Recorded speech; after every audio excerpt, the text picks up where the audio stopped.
Welcome to CE on ReachMD. This activity, titled Treating MASH with Compensated Cirrhosis, a serious unmet need, is provided by Prova Education. Prior to beginning the activity, please be sure to review the faculty and commercial support disclosure statements, as well as the learning objectives. Hello, everyone. I'm Dr. Naim Alkhouri, the Chief Medical Officer at Summit Clinical Research and the Chief Research Officer at the Clinical Research Institute of Ohio. And today I will be discussing how to treat MASH with compensated cirrhosis, which is a serious unmet need. First, I want to start with this case presentation. We have a 57-year-old male with type 2 diabetes and MASH who was referred to your clinic for a new consult. BMI at 29.4, so overweight. AST is at 77, ALT at 67, so mildly elevated with the AST being higher than ALT. And then the platelet count is at 152,000, so borderline low. The patient is asymptomatic with no liver-related symptoms. However, the liver ultrasound shows an echogenic liver, and there is splenomegaly with the spleen measuring 15 centimeters in the largest diameter. What are your next steps? Does this patient have cirrhosis? If the patient has cirrhosis, what stage are we talking about? Do we have clinically significant portal hypertension or not? Would you do an upper endoscopy to screen for varices? And then what are the management goals to prevent decompensation? So the first question is, does this patient have MASH cirrhosis? And to do this, we have several things we can look at. Number one, we can calculate the FIB-4 index. This is a simple score that only requires your AST to ALT ratio, your age, and platelet count. And we've discussed in MASH patients that having a cut point above 2.67 typically indicates the presence of advanced fibrosis.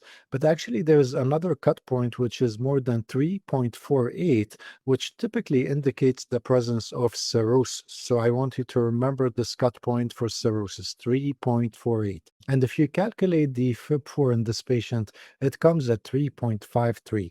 So this should raise your suspicion that this patient may have actually cirrhosis. Next, we do our vibration-controlled transient elastography, VCTE, to measure liver stiffness, LSM. And this can be done with different machines.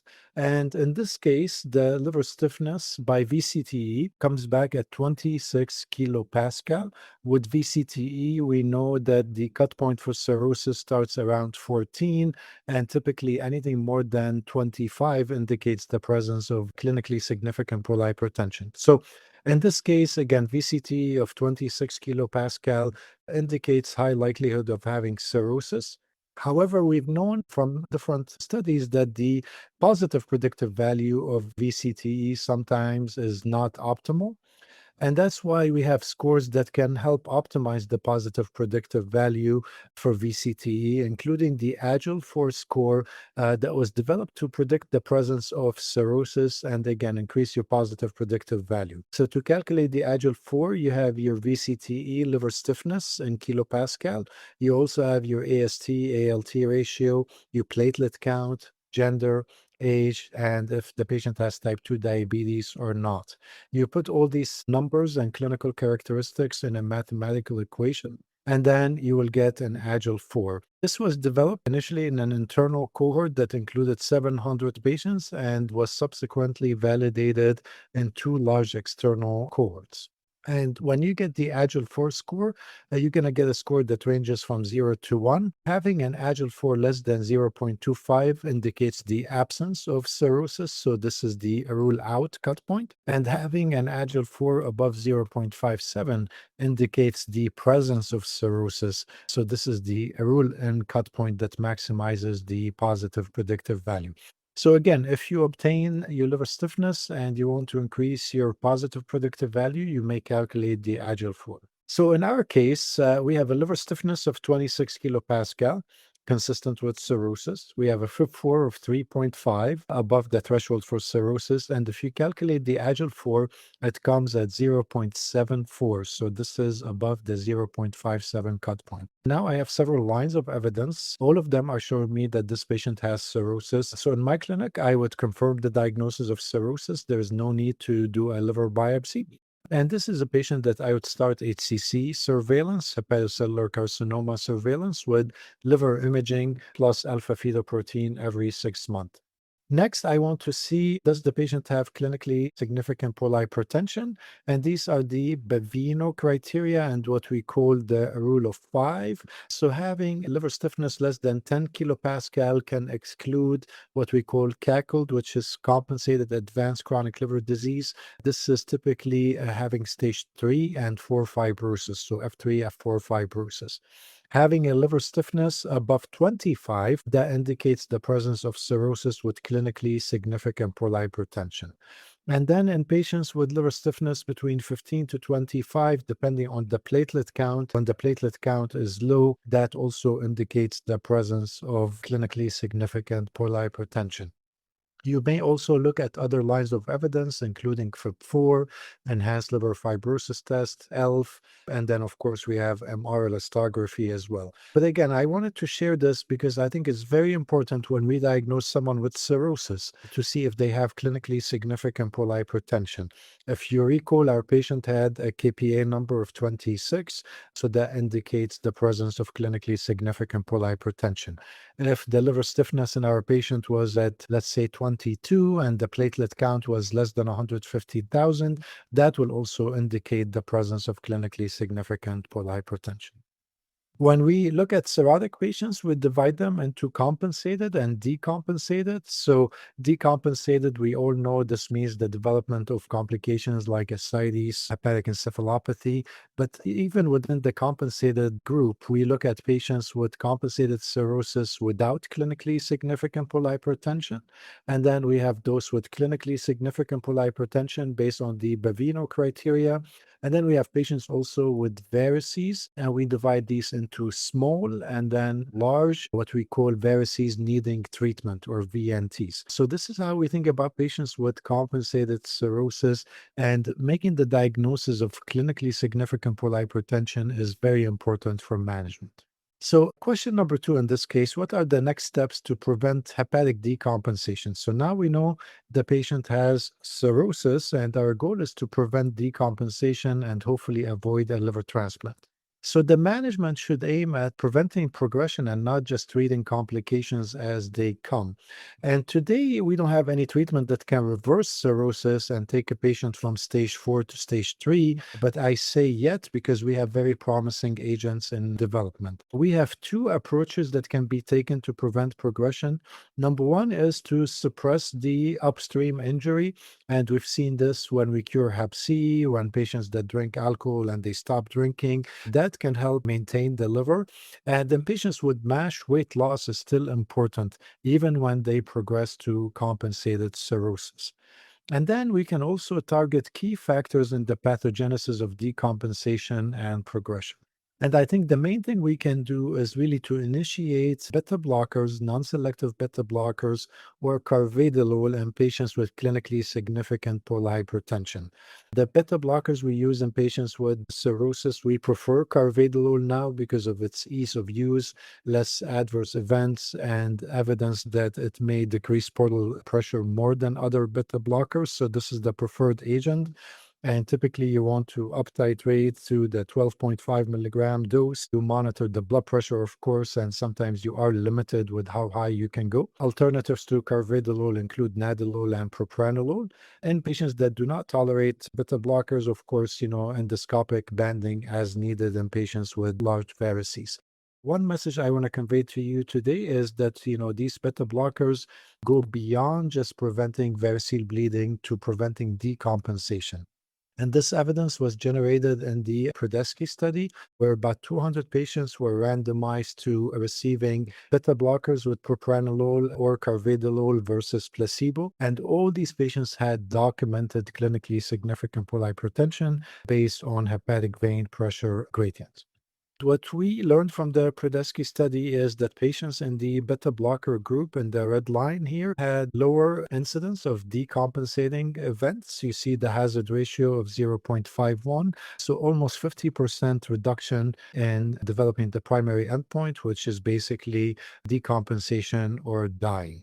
When we looked at the decompensating events, I think this is very important to highlight here. You see that there was significant reduction in the beta blocker group and the development of ascites. So actually, being on propranolol or carvedilol in patients with clinically significant portal hypertension decreased the development of ascites. And that's why I said that these beta blockers are able to prevent decompensation period, not just from variceal bleeding. Actually, in this study, there was no difference on the incidence of gastrointestinal bleeding, but of course, the number of events was low, and we may need a larger study to show a benefit on preventing GI bleeding. So I think we have a new paradigm in the management of compensated cirrhosis. We used to say that in every patient with cirrhosis, you need to do upper endoscopy to look for varices. And then based on the presence or absence of varices, you develop the management plan with beta blockers or band ligation. But the new paradigm says that if you diagnose someone with cirrhosis, look at the Baveno criteria, obtain liver stiffness measurement and platelet count. If the patient has evidence of clinically significant portal hypertension, you actually need to start carvedilol to prevent decompensation.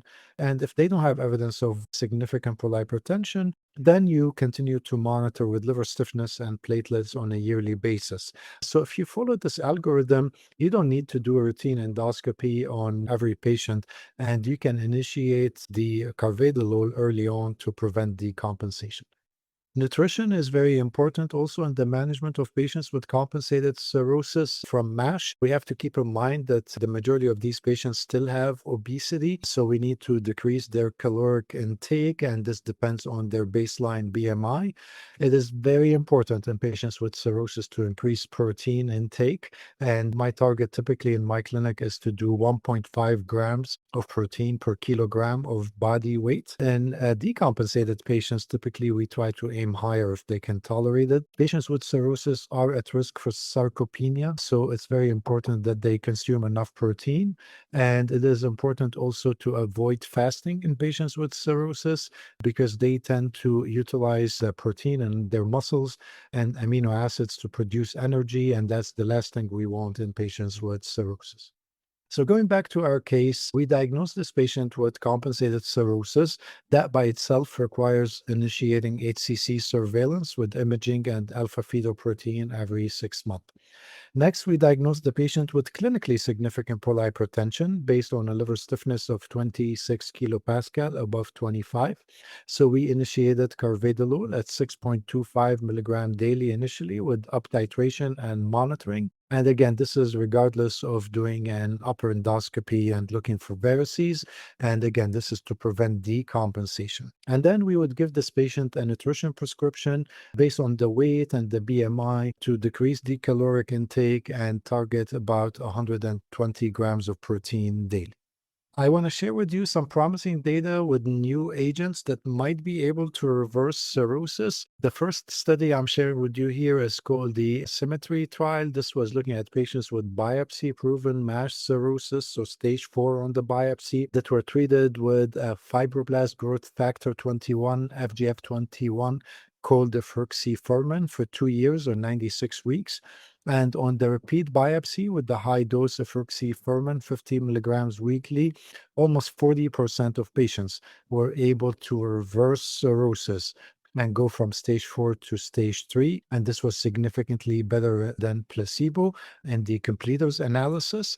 And then we also saw in the intent to treat analysis, which is a more strict way to analyze the data, that up to 29% of patients were able to reverse cirrhosis with the efruxifermin 50 milligrams compared to 11% in the placebo arm. Again, significant difference. The second agent that showed promising results in patients with cirrhosis is resmetirom, which is a thyroid hormone receptor beta agonist that was approved by the FDA in 2024 to treat patients with F2, F3 fibrosis. But in an open label study that treated 122 patients with resmetirom for 2 years, there was significant reduction in liver stiffness on VCTE by up to 6.7 kilopascal. A reduction in a cirrhotic patient by more than 5 kilopascal is clinically significant. There was also more than 50% of patients that achieved reduction in liver stiffness from baseline by 25% or more.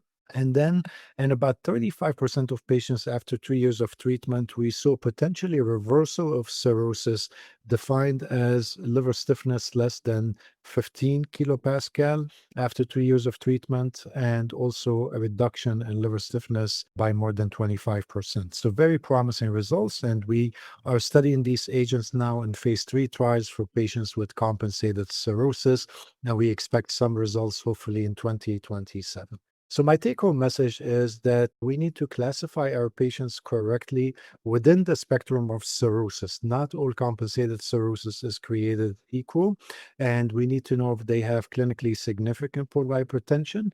The goal is to prevent decompensation, and this can be achieved with weight loss, non-selective beta blockers, or carvedilol, and also exercise, very important in this population. And finally, reversing cirrhosis with new therapeutic agents is potentially becoming a reality, and we are hopeful that we will see positive results from phase 3 programs. Thank you so much for joining me for this educational video, and I hope to see you again in the near future. You have been listening to CE on ReachMD. This activity is provided by Prova Education. To receive your free CE credit or to download this activity, go to reachmd.com/CME. Thank you for listening.